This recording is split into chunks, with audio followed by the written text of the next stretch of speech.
actually think J.D. Vance more and more is the cynical, disgusting future of the Republican Party. And I think he is the future, and I hate that future. Hello, everyone. Welcome to The Next Level. I'm JVL here with my best friends, Sarah Longwell and Tim Miller of the Bulwark. Let's get to it. The impeachment of Joe Biden is moving forward in the House based on... Sebastian, can you give us some audio to start us off with Representative Joe Neguse, who is... Neguse, did I have that right? Is it more the Italian Neguse? Neguse, Colorado. Come on, he got famous during the first impeachment. Talking with Guy Reschenthaler yesterday. Sounds very German. Yeah, Sebastian, hit it. What is the specific constitutional crime that you're investigating? Well, we're having an inquiry, so we can do an investigation and control the production of witnesses. And what is the crime you're investigating? And documents. High crimes, misdemeanors, and bribery. What high crime and misdemeanor are you investigating? The high one. I will, once I get time, I will explain what we're looking at, and I will make the equivalency. No, I'm just asking you for the last impeachment. So, I mean, normally when there is a high crime, you can do an elevator pitch for it. For instance, the President of the United States got on the phone with the President of Ukraine and said, you have to investigate my political opponent or I won't give you military aid. Or, for instance, the President of the United States stood up on a stage and said, you have to go down to the Capitol this afternoon and stop the certification of the Electoral College votes with strength. There, that's the elevator pitch. The elevator pitch for the Joe Biden impeachment is that the crimes he is accused of committing are high. Very high. Maybe it's because Hunter Biden was high. That's it. Sarah, how is it that this could float with the general public, right? You know, I feel I get very JVL in my head with stuff like this because this is one of those asymmetric things, right? I listened to voters during all of these impeachments be like, this is a political witch hunt. This is silly. Why are they spending resources on this? And now, there was a thing. There was a thing to follow. And the idea that they are going to impeach now. And here's the other thing. They keep doing this. They keep being like, well, we need to impeach to do the investigation to find out the things. Yeah. And this is not the first time they've said this. It's just now they finally got to the formal part. And I guess it's because they've realized they have so little that they have to formally impeach in order to, I guess, get the legal standing to try to dig deeper. But they must already know. They would have found it by now. They've been in a formal inquiry now for months. Would they and have? Months. Yeah, no, they have to impeach to find out what's going on. They took it from Nancy Pelosi. You know, we've got to impeach Joe Biden to find it out. Yeah. I got to tell you, I had a couple of observations. This fella, Guy Reschenthaler fire. Riefenstaller? I never heard of him. And it's like, this is the thing. I just think that there is this insight into what is happening in the Republican conference, which is like every time you meet a new person, they're stupider than you could possibly imagine. I don't want to insult the University, Penn State University at Erie. I was Googling Guy's resume here, but he seems like a total moron. He was completely unable to answer the basic questions about what he's doing there. He doesn't seem to care, and this is just the median member now, right? There was a while I think that people this are guy still might be above median. I know people are still living in the 2017 construct, which is like if you didn't know a Republican congressperson, they're probably a basically a minimally competent member of Congress from an earlier era who decided to be quiet because Donald Trump took over the party, and now they're sitting silently in the back bench.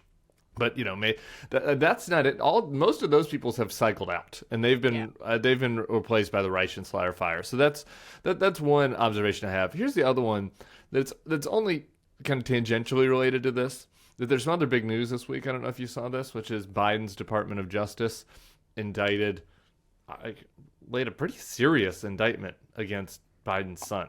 Hunter. The You deep might state. go to like you might The go deep to state did jail. that. Like you really very well this is a Hunter is in very serious danger of going to jail level indictment. This is not a little BS patty cake indictment or a show indictment, whatever. This is a real deal indictment, and when DOJ indicts somebody with real deal indictments, they go to jail most of the time. And so it's intriguing because the fundamental underlying element of that I actually can explain better than Guy Reichenflusher of what the point is of what they claim to be investigating is that Joe Biden was wrapped up in Hunter Biden's dealings, Escapades. foreign dealings in some way or another. When he was president, right? Yeah. No. Sorry, when he's not president. When he was not president. Yeah, no, and also not when he was That's vice so weird. president. Also not when he was vice president. Actually, Okay. when he was after the vice presidency. There's some spurious accusations about his time when he was vice president, but most of the core accusations happened in the 4 years when Trump was president. And That Mike seems Pence so was vice weird. president. That is weird. So anyway, if Biden was using the levers of his power in order to help enrich his son and help his son when he was VP and when he was not in elected office, you would think that when he'd be president, he might try to do that as well. I don't know, try to put his thumb on the scale with old Merrick Garland, maybe have a tarmac meeting, maybe berate him publicly on X as another former president did. I don't know. There are few potential things, and he doesn't seem to have done any of that. It's his last surviving son, and Worst head of a crime family ever. Yeah, who seems to love very much, and Hunter's in deep doo-doo, and yet somehow this chain of events has not changed the narrative from a single Republican. There's a great Jonathan Chait piece in New York Magazine today that he goes through. Rich Lowry at the National Review is out there talking about, I can't believe people are getting the vapors about Donald Trump wanting to be a dictator when Joe Biden's out here running, having the DOJ indict his opponent. And the Wall Street Journal is out there saying, oh, the Biden DOJ is corrupt. Well, how much worse could Trump's be? And it's like, the Biden DOJ has indicted now Joe's son, Bob Menendez. They're investigating Eric Adams. They're investigating a member of Congress from the Democratic Party from Texas. I mean, there is no amount of actual facts and action that could possibly change this imaginary narrative that Biden is corrupt and is the same as Trump. And yet, all of this stuff, which is apparently, prima facie insane, is going to wind up hurting Biden and helping Trump, right? Because we will get both, hey, see, Hunter Biden is guilty to go along, and so Joe Biden is just as corrupt to go along right next to Trump is innocent because it's all a deep state conspiracy. Yeah, but can I just ask you both of guys those something? things are going to be true in the minds of voters. Here's the thing, though. You know why, in part? I mean, some of it is the bifurcated media. Some of it is the shamelessness of Republicans, whatever. But, why are I do not hear the case that we are making about the DOJ. I don't hear that from Democrats very often. Now, maybe I'm not watching the right MSNBC shows, but I feel like the White House can't make it. So, because the White House shouldn't be commenting on these things, I'm gonna lose my mind on this surrogate stuff. The idea that there is not an army of talkers out there to be like, look how fair this Department of Justice is. Look at what they're doing. They are investigating Joe Biden. Now, maybe some of the lawyerly types are doing it, but the political side needs to do it. This campaign needs to start. I am getting beside myself. The reason for the asymmetry is in part because of a communications gap, because there is no offense strategy right now. Everybody thinks that Trump's going to do it for them, and he's not. I mean, he is to some degree, but you got to do your job. You got to get out there and be really aggressive about making these cases. Okay, I want to agree in part and disagree just in part. So the Biden White House has been pretty aggressive at making James Comer's team be clowned. They put out a lot of press releases, a lot about that. They talk about that. Yeah. A lot of the media doesn't talk. I do think that there's a media element to this. James Comer being a total clown is not on the Today Show. Right. Yeah. It isn't. We talked about this a little bit last week, that it's kind of crazy, right? That we have a head of a committee that puts out these wheels-off press releases with accusations with no basis behind them, and it kind of doesn't make the news a lot of times. But part of that, but this is my point. My point is that the reason that the Republicans are able to dominate these narratives and conversations is because they're out there being like, put me on TV. Comer, with no evidence, goes on television all the time to talk about all the evidence he doesn't have, right? To just blow the smoke. And I'm saying that the Democrats, you can't get 100 of them to be out there all the time talking about how to be pushing this story. Like the media, you have to set the narrative. You have to set the tempo. I think they are living in a bygone era where they think the media is just going to like do it for them. And you know what?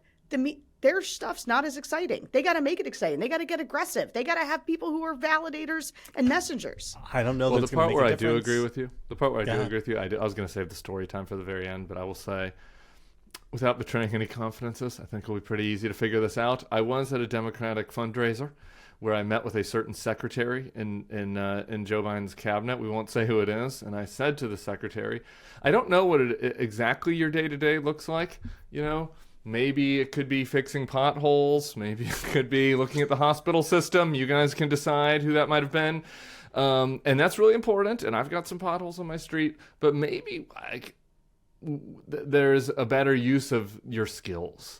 Your particular talent. Your with particular your words. talent. Yeah. Like, take it. And, You have a very particular set of skills. Yeah, You can go on television and explain things. And you will go on television and explain everything to everybody unless you people elect Joe Biden. And I got to tell you, the response is tepid. The response is tepid. There's a lot of, we're kind of doing this. There's a lot of, I don't know. I don't want to step on all well-intentioned, right? All well-intentioned, but there's a tepidness about it, just about whether this is needed. Whether it's needed. It's needed. There's just this gap to me. This drives me crazy. There's a gap between the language of, boy, democracy might end, Trump might be a dictator, all this stuff, and then the do we need to get out there and push hard? Maybe it's a little overkill. They're just waiting for the fourth quarter. Gonna make everybody makes a run. They want to make their run in the fourth quarter. Before we move on, just very quickly, I went to check in on our friend Andrew McCarthy, the very serious lawyer at National Review, because I was curious as to what he had to say all this. Here, the last two stories from him. The first is about the Trump prosecutions. Headline, the wages of prosecuting presidents over their official acts. You don't have to support Trump to worry that the criminal charges against him will set a dangerous norm-breaking precedent. Okay? That's on the one hand. On the other hand, he wrote about the Hunter Biden stuff. The Hunter Biden tax indictment is a disaster for the White House. So, Yeah. It's a norm-breaking precedent to investigate Republicans, but for totally things appropriate. they did while president. Yeah, totally appropriate to investigate the sitting president's own son. And for stuff that he did while the president himself wasn't even president. That is okay, and that's really important. And it says bad things about the president. Yeah. One more thing just worth mentioning on this before we move on, about, again, just the absurdity of all this, like to argue that this is some deep state plot. There's a good Charlie wrote about this morning called "This Is the Big One" in his newsletter. So the Jack Smith Trump is saying, the short of this is Trump is saying in the Jack Smith case that he is immune from all his crimes because there's some sort of magic presidential immunity. Judge Chutkan said this is nonsense, and now this is being appealed to the Supreme Court. The Supreme Court says they're going to take this. So this whole question of whether or not Trump is held accountable for what he's doing now sits in the hands of a Supreme Court where he appointed 3 of the people, right? And he still needs to get 2 people he didn't appoint. Yeah, and still they will be able to make the case that this is some deep state plot against Trump when 4 separate grand juries of regular people in 4 different jurisdictions decided to move it forward, and where the most serious case against him, whether he needs to, whether he can be held accountable on this indictment, now that choice sits in the hands of a court where he appointed 1/3 of the members. Sarah, and real yet quick, still there's some Democratic bias. We really do have to move on, but I want you to explain to me, Sarah, because I know what the answer is, but I don't know what the explanation is. Why is it that the 3 justices who Trump appointed should not recuse themselves on this case. Yeah. Because I think they shouldn't, probably. But on the other hand, we hear all the time from people in your focus groups about, why like, shouldn't well, they? I don't know, because, like, it's the Supreme Court. You pull 3 people off on a big important case like this. It's like you have to be able to trust them somewhat. You legitimate. Like, I could, if they were to recuse themselves, it would be fine with me. But I can also, like, see my way to saying, no, that's a bridge too far. You know, this is a legal question that I don't know the answer to. Like, but just a politics question. When the people who appoint them, like if you're on a circuit court or something lower, the people who appoint them, a case comes in front of them. Do they recuse charged themselves? like, yeah, no, it does seem to me, right? If you were appointed by the governor to court, and the governor was charged with embezzlement, and you the judge, you would not get that case, right? Or if it came to you, it would not go to you, right? Like, it seems guys, obvious to me. This is so. Just as a last point on this, the extent to which we are just slowly walking towards multiple constitutional crises, like if we spend some time mapping it out, the idea that Trump could get convicted in Georgia, which is not federal, which is a state, and also then win Georgia as part of the election and like be sentenced to prison, but also be the president of the United States. Like, what everything breaks their way. Yeah. Like it does feel like a rigged game. Okay. This is moving the on. frustrating part about all of this is that I just feel like it's also so obvious. We're so right. Like, We're so like right. why isn't everybody just saying what we're saying? It's frustrating. Okay. Volodymyr Zelensky came to America, and everything went great. Republicans are not going to sign off on giving aid to Ukraine unless the House passes H.R. 2, which is their border security bill, and unless the Senate passes some undefined border security bill, which Republicans won't actually say what it is. They say that they're willing to pass the Ukraine aid, provided the Democrats are good on border security. But when the Democrats have asked them to say, okay, so what is it you'd like to do on border security, the Republicans have declined to say anything. That's great, right? This is all perfectly normal stuff that, again, falls right within those 2 40-yard lines on the football field of American politics, right? Here's the thing. The Republicans do not want to give the Democrats a win on immigration. They don't want to solve this problem. They want this to be a bad situation going into the next election, so they're not interested in doing it. And I have a critique of you, JVL, from reading your newsletter. Read it. Great. Read the trial. You finally read it, and you want. I read it, and now I've got Okay. I've got a problem. Like it, because your Joe Biden should cave on immigration got some people's backs up, mine included. And part of it was the framing of the idea that Joe Biden should cave on immigration. Versus, you got to get people to read it. It's just a headline. That's the only place the cave appeared was in the headline. You got to get people to click the piece, Sarah. Oh, okay. Well, I'm sorry. I got a few things to tell you about people and headlines. Okay. And like, okay. But he the idea of caving is terrible. What he should do is make a big production out of the idea that I'm with you. Let's do something about the border, guys. Let's go on offense. Let's do it. And make them come to him. He's not caving. He's not playing on their terms. He's going to set the terms, and the terms are going to be, but we need to do something about the border. What do you want? Let's do this all together. That's caving. I'm sorry. So this is the definition of terms. I defended JVL's honor against Liam Donovan of the Lobby Shop podcast. He's pretty good on there, and because he said this too. He was just like, "Well, what's a cave? What do you mean cave? Like Biden is already coming to the table with them on immigration." And you know, telling people that and this goes into Sarah. I'm surprised you don't agree, Sarah, because this goes to your communications question. And my response to Liam was, well, my definition of terms on caving is people that do not have a podcast specializing in lobbying are aware that Joe Biden is giving Republicans what they want on immigration.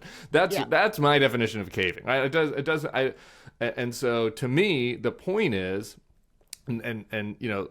Some of this is a little bit of a semantic debate. I wish Frum was good on this on Charlie's pod yesterday. I wish we could have Frum on to kind of work this out. But the semantic point is that I think that there are 2 tracks here. I think that the Biden administration, in good faith, is working with the Senate to come up with a deal. Yeah. Your girl, Kristen Sinema, seems to be the point person on that. Once again, I have to succumb to saying nice things about Kristen Sinema. So there you go. Kristen Sinema, who has some has credibility value, with these right? guys. As you've said over and over again, Sarah, there was some point to her being so annoying so that she can gain credibility with these people. Well, now it's time. Let's use that political capital you've gained from with Republicans for being so annoying, Kristen Sinema. So that's happening already. That track is happening. I think that there needs to be, and maybe this is coming, maybe this is post-Zelensky, a public, you can call it whatever word you want, but like a public caving, a public clear sentiment that is Joe Biden is saying, there are some things Republicans want to do about the border that you know, are not the ideal Democratic proposal, and I want to meet them in the middle, right? Like, I've already proposed border funding. They are proposing border funding plus some other stuff. I want to give them some of the stuff that they want because this is so important, right? To me, that is caving, like whatever you call, you know, whatever it is. And Caving sounds weak. Negotiating sounds strong. Like negotiating and coming to terms. But to me, that's giving them a win. We want. Okay, so this is where I think there's a disagreement. We, being the pro-democracy side, I think we want to give Republicans a win on this. Let them have this one. This is a battle in a bigger war. The win is they can have their little immigration win, and now, and in exchange for Ukraine gets funded, which is really fucking important. Israel and Taiwan get funded. They'd probably get funded anyway in a different context. And in exchange for now we share the border. Now we share it because we gave this to you, right? Like that is the strategic play here, which is we are giving you this win. You get it. You get to go out and say, hey, we have a bloody shirt. You get to have 2 days on the news, which is like, hey, we're doing some of Donald Trump's policies on the border that these Democratic cuck squishes said was so horrible before. And now they're giving it to us. Yeah, we're giving you that bloody shirt in exchange for sharing the border owning and paying for Ukraine. Now, is that practically possible? I don't know. Maybe the Republicans will never do that. And maybe the Republicans want Ukraine to lose and want the border to be chaos. And then the Democrats can have that argument, right? Which is, we tried. We gave them what they wanted, but they wouldn't come to the table. And now the border is chaos and Ukraine is losing to Putin. To me, that is the win-win position. And getting to the win-win position requires losing on this first one. My real question to you guys, and I think the best criticism of my piece is that Biden doesn't have control over whether or not he can cave, because he can cave, but Republicans have to accept it. And it is entirely possible that even if he were to say, H.R. 2, done, right? I'm just going to swallow all of H.R. 2, no matter how mad it makes my base. The Senate Republicans could still just decline, right? And I don't think they pay any price for it. I think the person who gets hurt on this is Biden. So it is possible that no matter how hard he tries to cave, the Republicans won't take it. Yeah. But I do think this creates a lose-lose where the impression is now that Joe Biden, didn't negotiate well enough or didn't give them what they wanted, when actually, and I do think he should give them what they want. And I guess the one thing that I think is compelling about the case Tim's making, although he didn't quite say this, is the idea of like, if Joe Biden needs to cave in order to make it clear to his left flank that he didn't want to do this, I can sort of see it. But to me, like, you want to be in the sort of Trump seat of being like, no, I'm a master negotiator, and I'm going to give you guys, like, we're going to meet in the middle. I'm going to give you guys a bunch of this stuff. You're going to give me what I want, which is to protect Ukraine, and like, I'm a deal maker. And I don't see why. But Trump didn't cut any deals. That doesn't work. I understand that Trump didn't do it, but I'm saying what you're pitching is no. What you're pitching is ending with nothing. If Biden comes from the alpha position of, I'm the master deal maker, Republicans come to the table, Republicans say fuck you, and so the border stays how it is, and Ukraine loses. So the choice is to give Republicans what they want, and you're or saying to not fund Ukraine. So those are the choices. Like, optically, he has to look weak in order to give Republic. I mean, I just think he can say, okay, well, I'm not sure he has to take that hard an L on it. I think it can be a win-win. I think the problem is fundamentally, and I'm much maybe closer to JVL on this, which is I don't think the Republicans have any interest, no matter what, whether it's caving, whether it's negotiating. I just don't think they want to play because they want chaos at the border because they know that's hurting Joe Biden, and it is hurting Joe Biden right now. If I could be incredibly darkly cynical, Republicans have a political interest not only in the border being chaotic, but also in Ukraine losing. And if they are able to hold tough and prevent the needed aid to Ukraine and things go badly in Ukraine, that's bad for Biden politically. I actually agree. I think that they are so I just think awful all of now. their interests are I no longer will aligned with this. defend them on the merits. Like, I think they would rather not give Ukraine aid because it's also a base issue, right? They don't want that. And I think they want chaos at the border. And I don't think that they care about like the practical effects of either of those things because they think it's electorally in their interest. And they're right. Okay. They are right. They're right. And maybe you guys are That's right. And this maybe it means Greg. Sorry. And the other, so this has been my problem with the people that are criticizing and Brian Buell. There are other people who I respect, Greg Sargent, who are like, Biden shouldn't give the Republicans what they want. Biden's already making a good deal. And what I'm trying to say is true. I agree. Biden has already made a good offer. He offered a ton of money for the border initially, and he's offered some asylum changes. So he has made a good offer in the old school version of politics of horse trading, blah, blah, blah. That's not where we are. And so I'm sitting here in the chair of, there are a lot of important things out there in the world, but I think the Ukraine thing is really, really, really important. Really fucking important, getting them the money. And me and Bill were talking about this last night. And if we get to a situation where this gets delayed and delayed because Democrats are like, oh, we have the moral high ground on this and we're sniffing our own, like everyone here knows that we've made a good offer and it's the Republicans that are bad faith. Like, okay, you can say that. Like, you can have the moral high ground here and say we've made a good offer, the Republicans are bad faith, and now we're going to take that argument to next November. But that is a path for nothing changing on the border and for Ukraine not having absolutely needed weapons and resources and other material.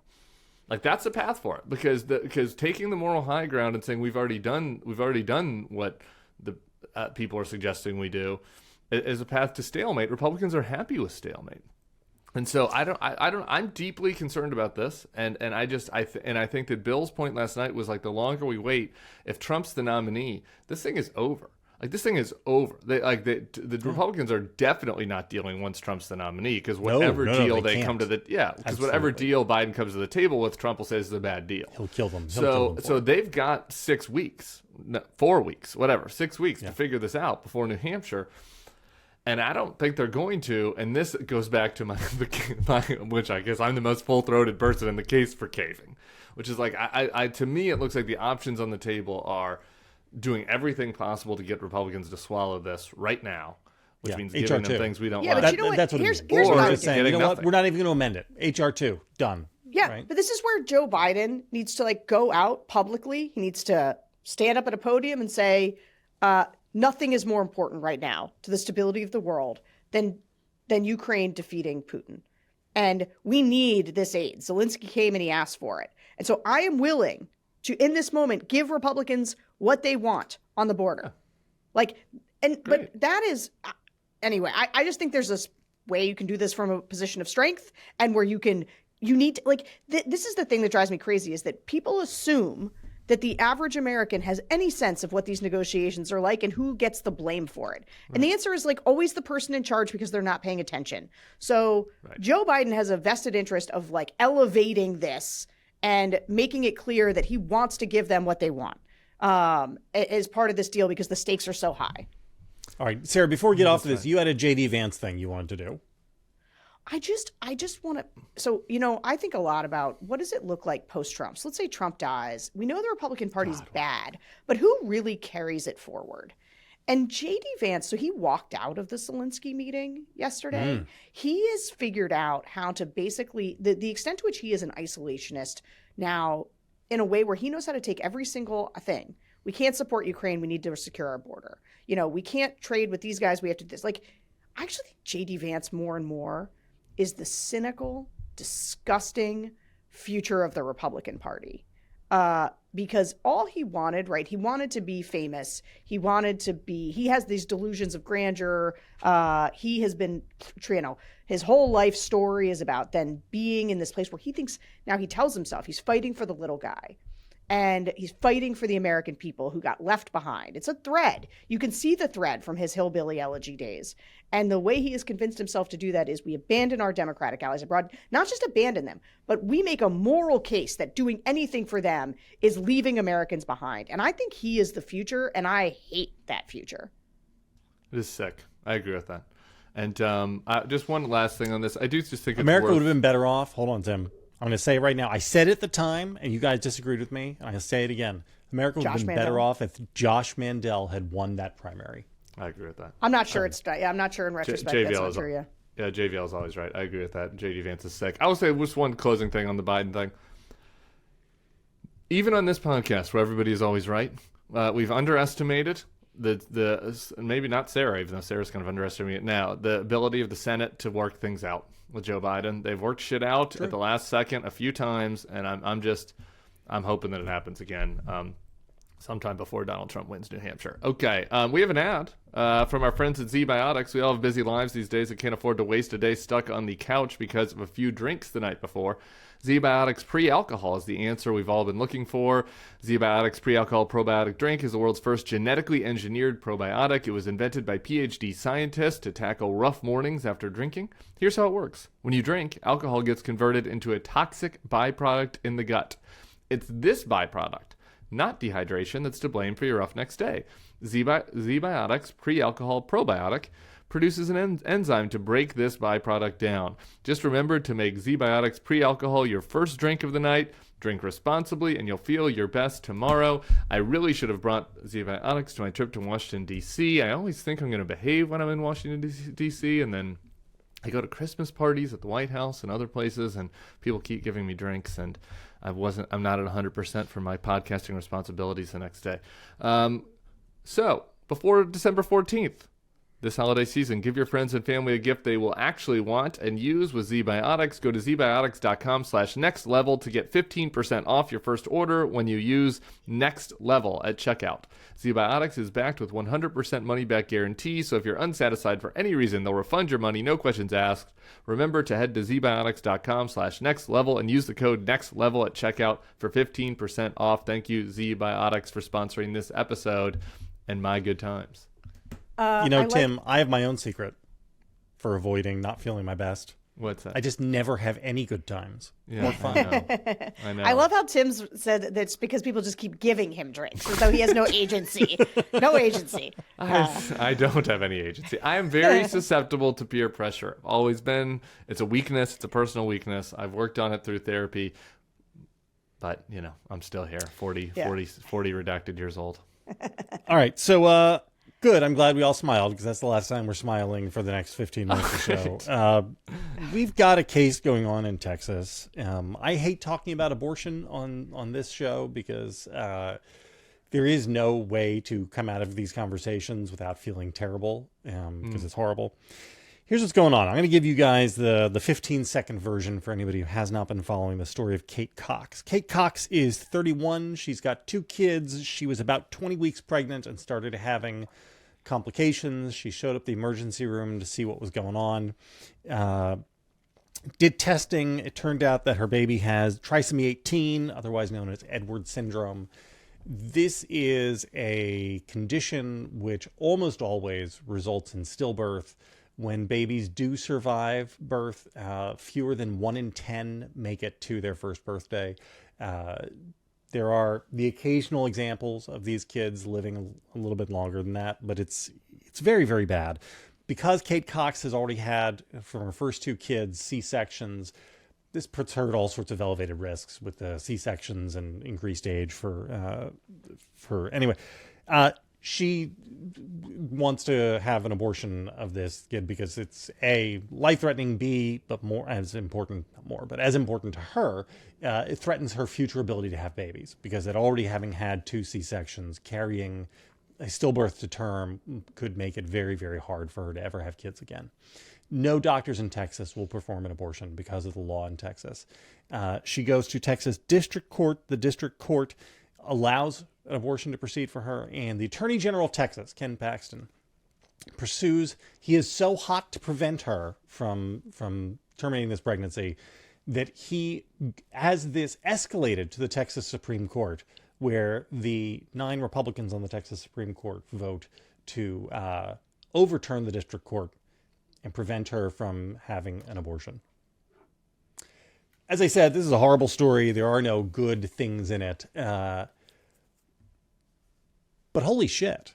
I mean, the takeaway from this is, if you have a serious medical condition in the state of Texas, the only way to get an abortion of what is going to be a horrible pregnancy that could possibly endanger your life and your ability to have kids is to get the Texas Supreme Court to personally sign off on your situation. And I don't understand why that is tenable as a political matter. Like, we can leave the moral stuff aside. We can even leave the legal stuff aside, right? Just put aside whatever your personal moral, like what should be or shouldn't be. Based upon all the polling we've seen for like 20 years on this stuff, I don't understand how politically that is a sustainable position. Thoughts? Yeah, so I have a number of thoughts, but let's talk about the politics of it. So we probably should have talked about some of the polling that's come out this week. We've had a bad polling week, meaning that it's a week of polls that are bad for Joe Biden. They're good for Donald Trump. And one of the polls had, that I have a difficult time, this was a CNN poll, had Trump beating Biden by 10 points in Michigan. Yes. Now, that doesn't sound right to me, but part of the reason it doesn't sound right is that Gretchen Whitmer just beat Tudor Dixon in Michigan, the Republican candidate, by 10 points. So that would mean there would be a 20-point swing in the people voting there in Michigan. So, okay. Now, one of the main reasons, we talked about this a lot in 2022 doing the focus groups, that voters voted for Gretchen Whitmer over Tudor Dixon is that Tudor Dixon was one of the people who said that she thought this 12-year-old rape victim should have to carry a baby to term. And people were like, yeah, no. Like, and that was it for them with Tudor Dixon. Like, she said that and it was over. And even people who were frustrated with Gretchen Whitmer, they had complaints about how she handled COVID. She hadn't fixed the potholes. They were absolutely a no on Tudor Dixon. And I think that one of the things Republicans, when people say abortion's going to be an issue, I think what they don't realize is coming is millions, or not millions, but hundreds and hundreds, maybe thousands of stories like this one, where there is a tragic situation, either of rape or of a terrible medical complication, where the life of the mother is under deep threat, where you are forcing people into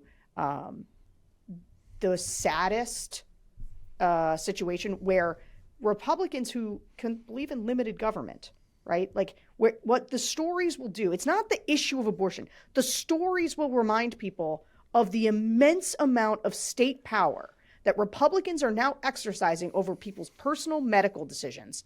And they will tell these stories, and for women especially, like, part of this story, I think about the idea of something happening just to me, and the idea of having to clear it, not just with the Texas legislature, but with a corrupt POS like Ken Paxton, who's been indicted multiple times and been let off, and he is now in charge of a complicated medical decision for this woman. Like, it is the kind of thing that instills the sense of urgency and anger and fear that drives people to the polls and drives them to vote against politicians who would support these types of things. Yeah. I'm going to reject your offer to not talk about the moral implications about this, JVL, because I do think it's important to just give my perspective on this, because I think it colors my political analysis. And I fundamentally am like, I don't know what the point of all this is. If I cannot say that I fundamentally believe that every human life has value, and I have a good friend that has a kid that has Minkus, which is not similar to Edwards in the science of it, but is similar in the likelihood of survival, and how long the kid is supposed to live, and development and all that. And he's a sweet boy, was born, and but his life is not great. You know, his life is full of pain, and his parents are very. He's lucky that he has parents that are wealthy, and that can, you know, do everything possible to keep that kid in comfort. That is not true for everybody, right? And this is where I get to the fundamental pro-life of it all, right? It's like if Ken Paxton was out there saying, I just so deeply believe in the dignity of every human life that, like, I'm sorry, but this fell past the X week line. 6 week. Yeah, okay. So it's 6 weeks there. So that's where I would put it. But I just mean in a hypothetical world, right? Right. This is what, 21 weeks or 20 weeks? Yeah. You know, and so it fell past the 20-week line. Let's say that they had agreed on a 20-week ban, and we don't know what's going to happen. And this kid, and you know, there's still going to be value in this life. This child is going to have a hard life, and we're going to be there. Like, we're going to make sure that there is nursing care for this child, et cetera, et cetera. Even then, I understand the anger in Sarah's face of being like, Ken Paxton is going to be involved with this at all. Even then, I understand that this is very complicated. But, like, that's not what's happening. Right? Like, there is no indication here that the 9 Supreme Court justices of Texas or Ken Paxton give a fuck about what happens to Kate Cox or what happens to this child after the forced birth. And, like, that is where this whole thing crumbles for me on a moral level. And I think that's separate from the political question. This is a woman that wants to have another kid, and I think it seems like it would be unable to, given various stuff that I don't really understand about uteruses. And that is where I'm, like, most sympathetic to this. Like, this is a complicated choice. This is a choice between the woman and her doctor. She has other aspirations to have children. This is not like, Kermit, whatever his name is, in Philadelphia. Right? This is not, this is not one of those cases, and I just think fundamentally, like, the argument is being lost by the pro-life side because of all, because in certain, like, I am the swing voter in this case, right? Like, you're putting me in, I'm putting myself in, like, you need to win me over. That these laws exist because you care so deeply about human life. Because I care deeply about human life, and you've lost me, right? Like, by the way that you've treated her, by the lack of support for women post-birth. And so here we are. And so now I think you end up in a situation where if you've lost that argument with me, you're definitely losing it with the secular swing voters that we've talked about a bunch here, that Tudor Dixon did not do well with, the secular Trump voters who are not on board with this, who came on board for all these other reasons with Trump. And you're definitely motivating young women and suburban women and other people. And so that's where, to me, it ends up being a loser on all counts. So this is worth saying. Ken Paxton could have just accepted the district court ruling, right? That's the other thing, right? If you're in Texas and you want the law, like, you could just leave the law in place, and the district court ruled what it could. And there is a weird maliciousness to, like, no, we're going to go the extra mile here to see if we can appeal the decision and get it. But here, I bring that up because I want to juxtapose this with a piece that's in Politico today about Kellyanne Conway and Heather Higgins. Most people know Kellyanne Conway. Most people don't know Heather Higgins. Heather Higgins is a rich woman who, because she has a lot of money, is considered an intellectual in Republican circles. And they are going around the hill to Republicans saying that it's very important that Republicans start talking about contraception instead of abortion. Because if they would only just talk about how great contraception is, that's a winning message for them. And Heather Higgins, this is what she says. Republicans are like your uncle who really loves you and loves the women in his family, but he's bad about showing it. It's just not in their natural vocabulary, and we're trying to help them learn how to make this be more part of their vocabulary. That's what it is. Ken Paxton is just like your uncle who just loves all the women in his family, and he's bad at showing it. That's all. Well, they're bringing in the cavalry here because they know they got a real big political loser on their hands. I do think it's funny. Here, I got news for Kellyanne Conway. It's that go ahead, make contraception an issue, because what you're going to get is a bunch of Republicans who are actually like, actually, I don't feel so great about contraception either. And actually, I would like to remind people what an absolute cave person I am. And I think it's not going to go well. Every time when I start to look at these polls, as I do, and I'm sanguine about the polls in a lot of ways, because I listen to voters all the time, and I have a strong sense right now that when push comes to shove, without the third party option and things like that, Joe Biden is still all the hands still go up for him. So I think that I don't need to sit and unskew all of them. I just think they're snapshots in time, and people should do the work. There should be more urgency. But also this obsession with them is not good. But I do think when I do start to be like, ooh, these numbers are super bad, I do think about the ability to tell these stories on abortion and how viscerally women especially, but I think folks in general feel about this.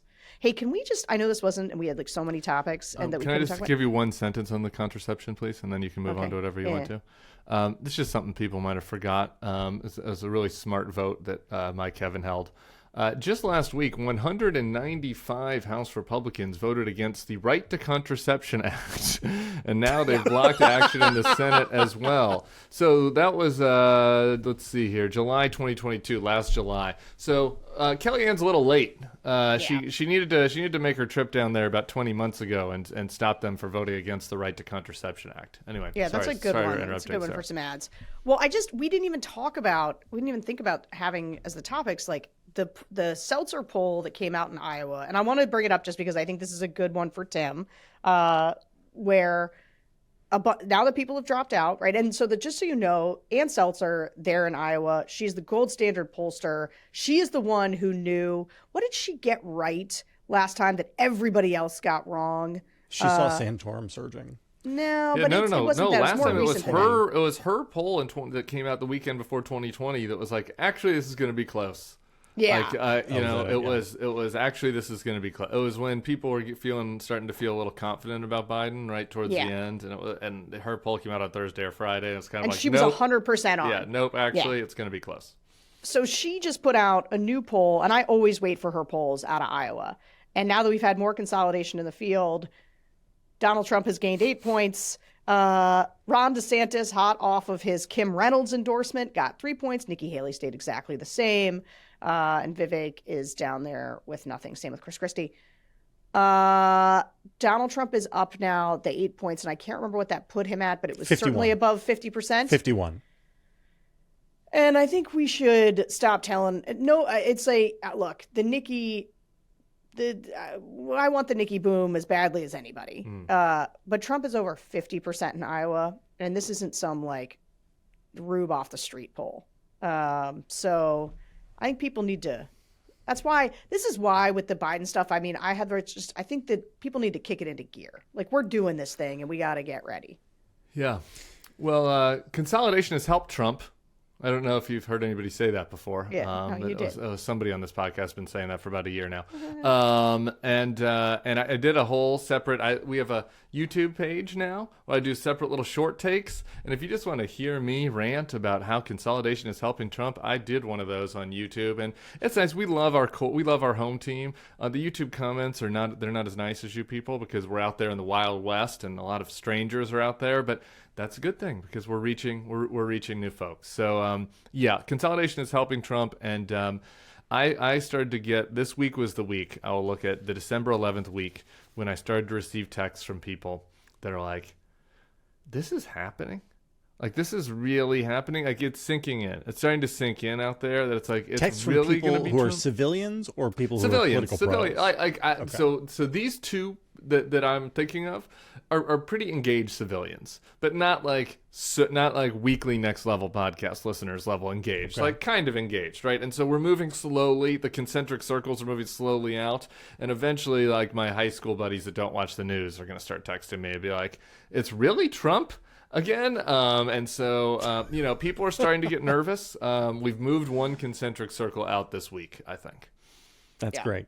Well, I had something great to talk about the Trump NFTs, but we are out of time, so I'm going to save that for the Can I tell you about the White House Christmas party? We have 1 minute. I think we may have to get Sarah out of here first. No?